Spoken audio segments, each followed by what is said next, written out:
Some of the great philosophers address everyday problems we experience in a more interesting and thought-provoking way than other philosophers. One of these philosophers, who lived 2,000 years ago, but is still read and studied today, is Seneca. And unlike so many of the great philosophers, Seneca is easy to read. Let me provide a little background information on him, an overview, in other words, of his life. Seneca was born into the ancient Roman Empire. He was a very prominent citizen. He was born about 4 BC. Christian scholars tell us that's just about the time that Jesus was born.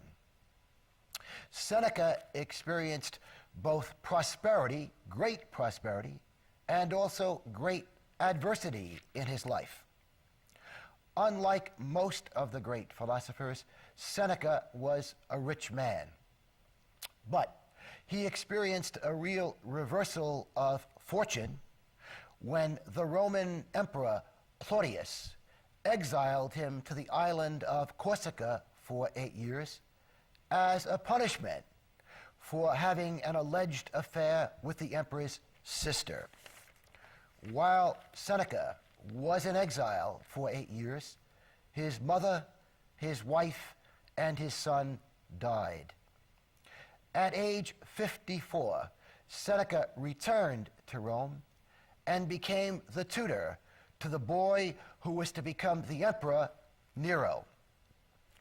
16 years later, some years after Nero indeed did become the emperor, Nero ordered Seneca to commit suicide. Why so? Nero accused Seneca of being part of a conspiracy against him. Seneca, at around the age of 70, scholars don't know his precise age, but around the age of 70, in the year 65 AD, Seneca did commit suicide. What topics does this great philosopher address in his writings? Well, he tells us how he thinks we should deal with anxiety, with stress, with tragedy.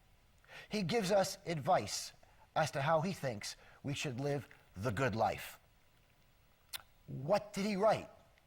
Well, he's known in particular for 2 books, both of which, by the way, you can buy at Barnes & Noble and any other popular bookstores. His most famous work is entitled Letters from a Stoic. Indeed, Seneca is considered by many scholars to be the founder of the essay form. The other book for which he is best known is entitled Dialogues and Letters. Why today is Seneca so famous? After all, he died about 2,000 years ago. Well, many famous writers over the centuries read Seneca, and indeed many of them quoted him. Among these writers were Dante, Chaucer, Montaigne, and Emerson. I mentioned before that Seneca is described as a Stoic philosopher. Well, what was Stoicism? Stoicism was, for many centuries, the most influential philosophy in the ancient Greco-Roman world. Among the other very famous Stoic philosophers were Epictetus and Marcus Aurelius. Epictetus, indeed, had been a slave in the Roman Empire at one time, and Marcus Aurelius became an emperor of the Roman Empire. And indeed, Marcus Aurelius also wrote a book about Stoicism and its beliefs, a book well worth reading, a book you can still access. It's called Meditations. Again, Meditations by the former Roman Emperor Marcus Aurelius. What are some of the main ideas of Stoicism? Well, the main idea is that life is difficult, but that we make it even more difficult because of our responses to what happens to us in life. The Stoics also believe that there is a moral order in the universe. What does that mean? The Stoics believed that when we do good, we will be rewarded. That when we do good, that will in the long run make us happier. But that when we do evil, we will be punished. And in the long run, therefore, we will be less happy for having done evil. I must point out, though, that the Stoics did not emphasize the existence of a personal God. Another idea that the Stoics promoted was the idea that there is a connection between resignation and tranquility. And what does that mean?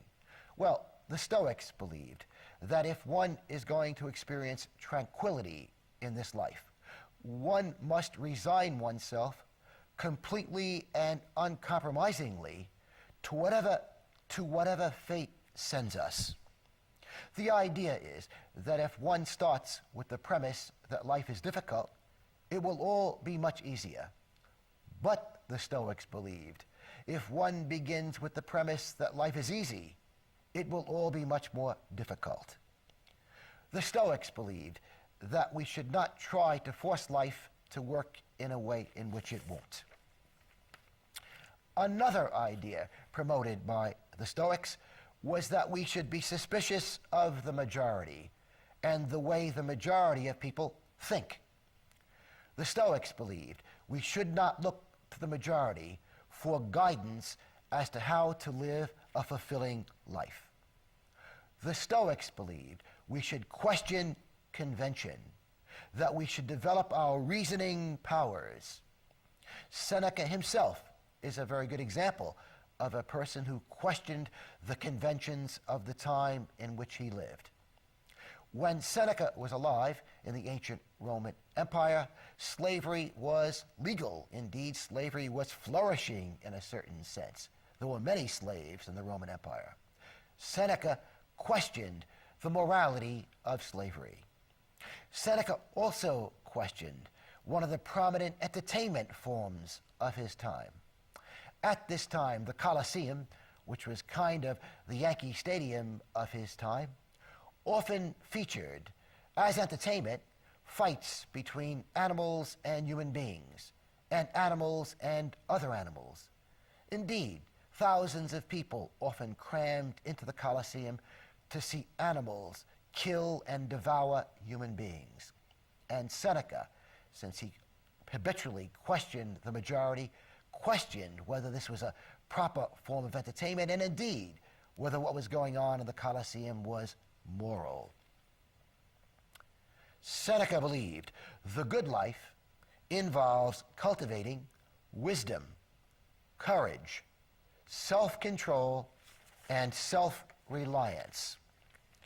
On the subject of wisdom, Seneca said that wisdom is nothing other than good health.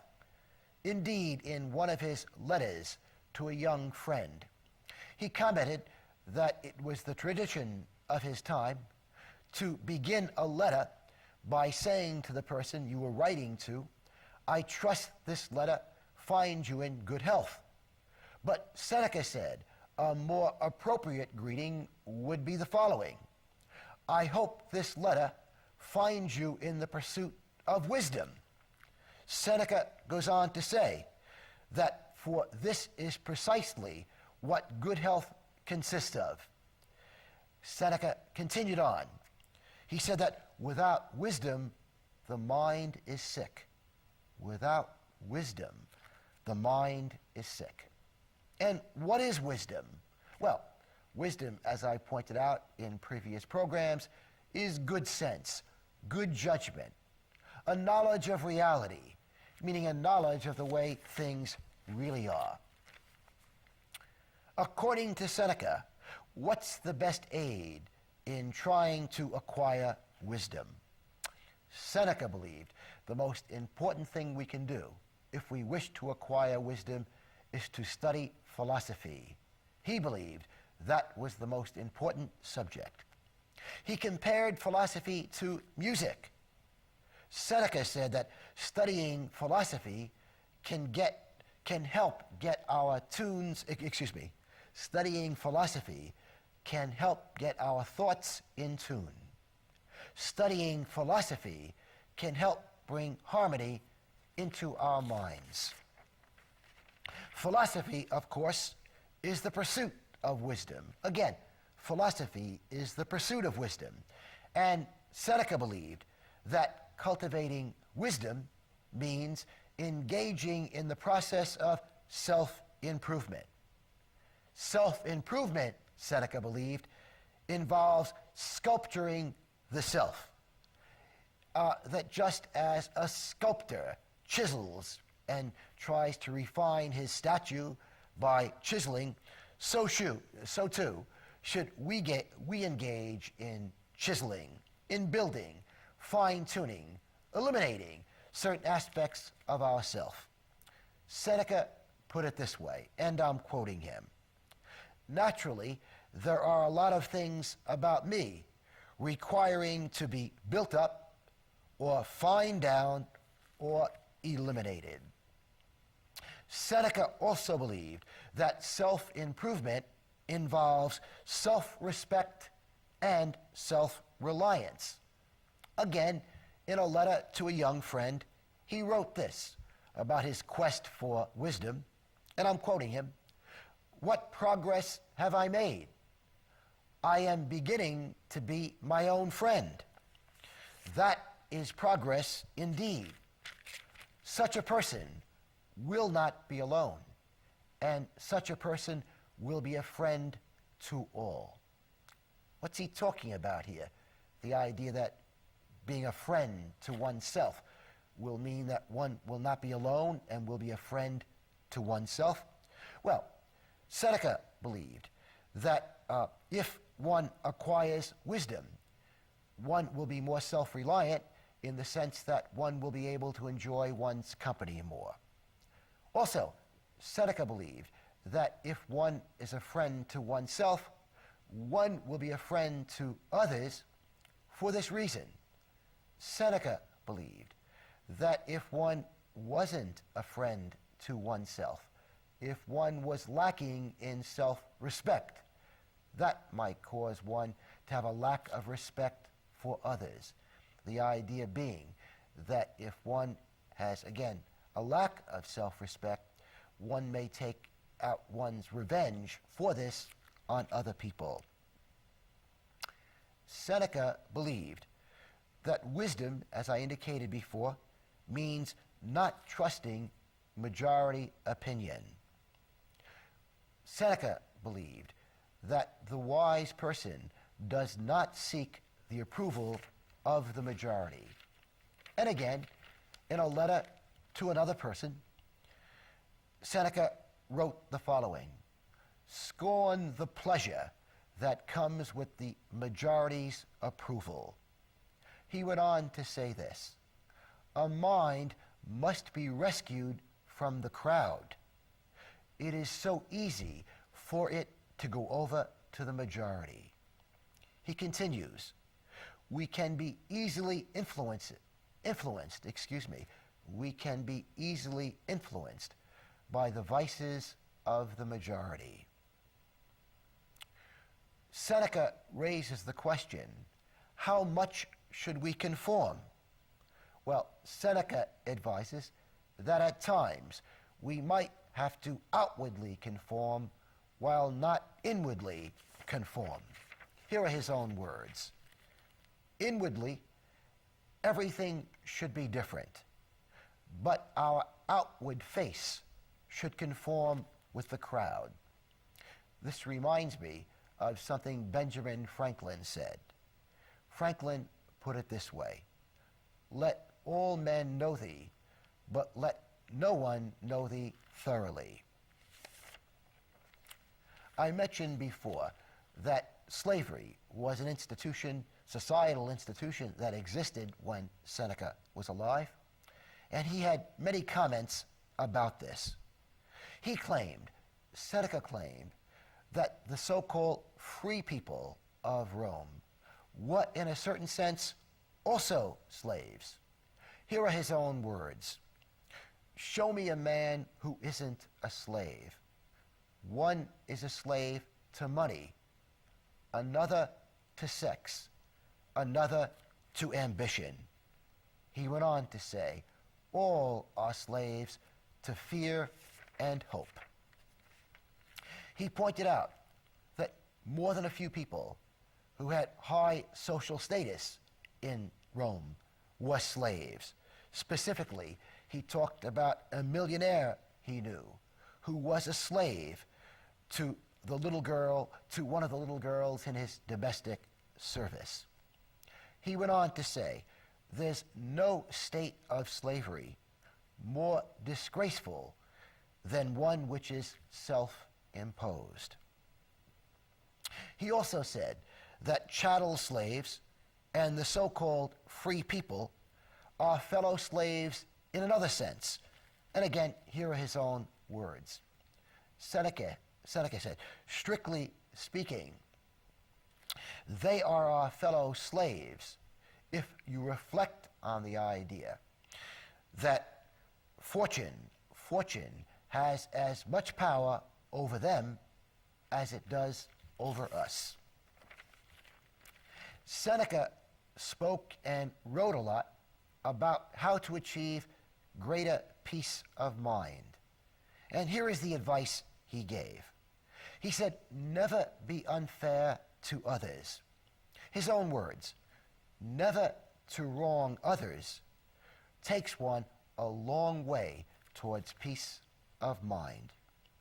He also said, if we want more tranquility in life, we should not overvalue material possessions. He went on to say that many of our possessions are not necessary. Here are his own words. Look at the number of things we buy because other people have bought them or because one sees them in other people's homes. One of the chief causes of the troubles that beset us is that we are guided by the actions of other people instead of being guided by reason. He went on to say, we are seduced by convention. We are seduced by convention. He then raises the question, how happy have our possessions made us? And he says this, usually our possessions do little more than to aggravate the thirst of those who swallow them. Seneca claimed that our possessions, but Seneca raises the question, don't our possessions give us a certain social status?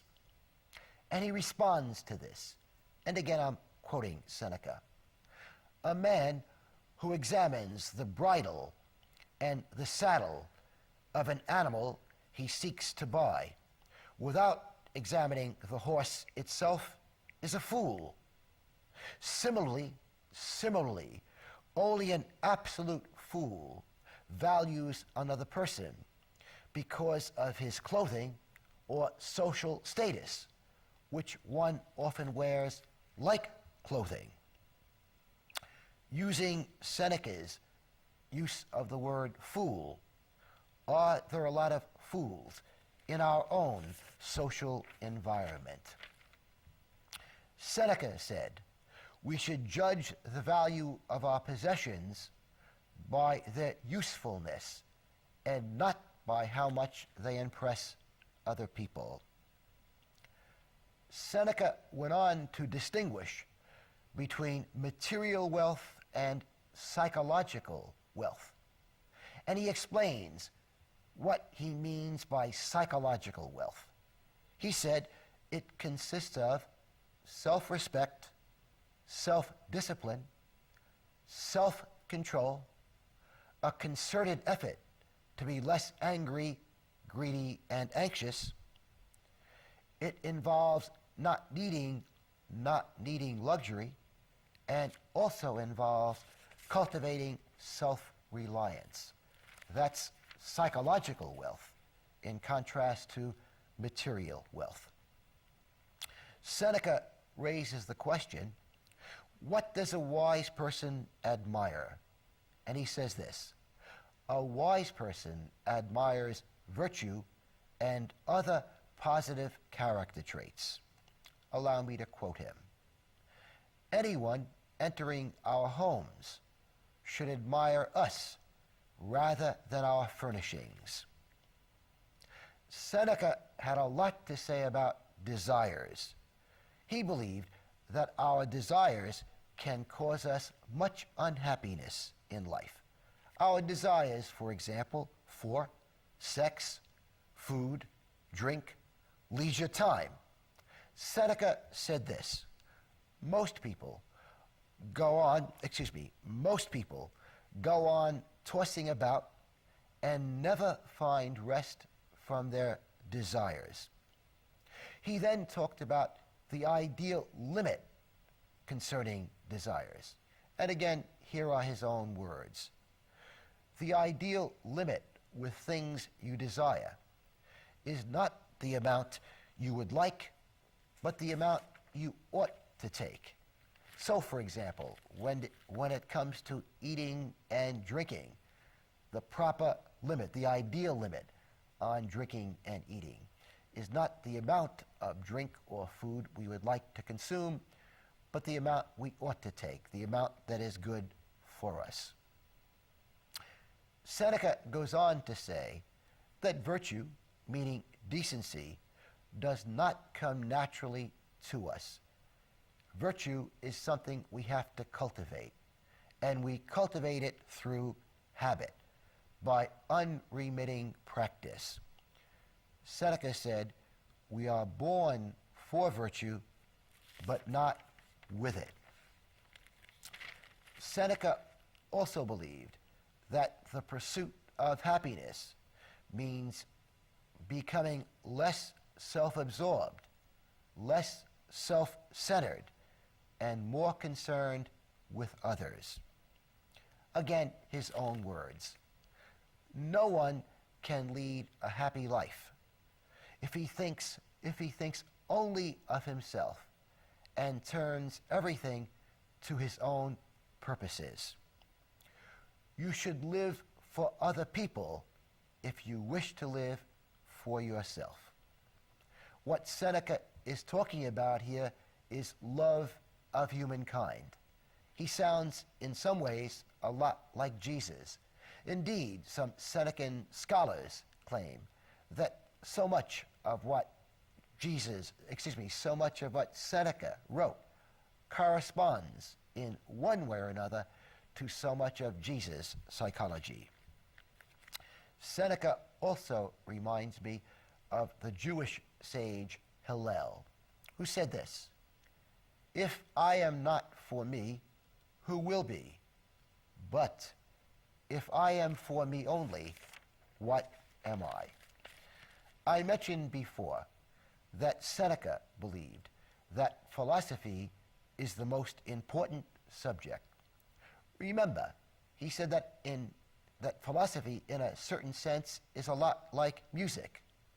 You recall, Seneca said that studying philosophy helps bring harmony in one's mind and gets one's thoughts in tune. What else can philosophy accomplish? Well, according to Seneca, philosophy can mold and build the personality. It can keep one on the right course. Philosophy can show us what we should do. Philosophy can also show us what we should avoid doing in life. And Seneca believed that philosophy can help us reduce our fears and worries. But I must also point out that Seneca had some noteworthy criticisms of both philosophy teachers and philosophy students. With regard to philosophy teachers, Seneca said, so often they teach what is irrelevant to everyday living and everyday problems.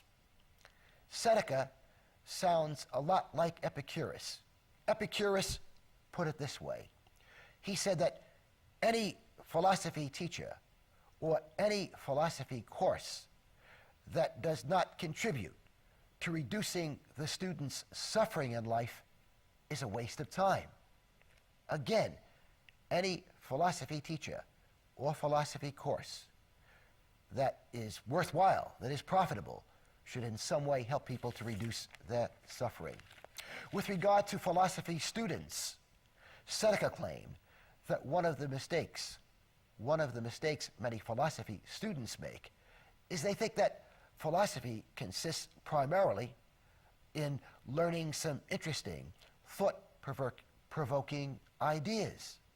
Seneca said, the real aim of philosophy is to help transform one's character, and that yes, learning important ideas, thought-provoking ideas is important, but only if they contribute to a person's transforming one's character, improving one's character. Since I have about a minute remaining, I'd like to point out that we now have a website, and if you wish to access it, it's www.lifeloveandphilosophy.com. And if you wish to contact me, you can contact me through email. The email address is prpignatelli@gmail.com. Again, prpignatelli@gmail.com. Finally, Henry David Thoreau reminds us that we are all artists. In Walden, his masterpiece, he penned the following words: "To affect the quality of the day, that is the highest of arts."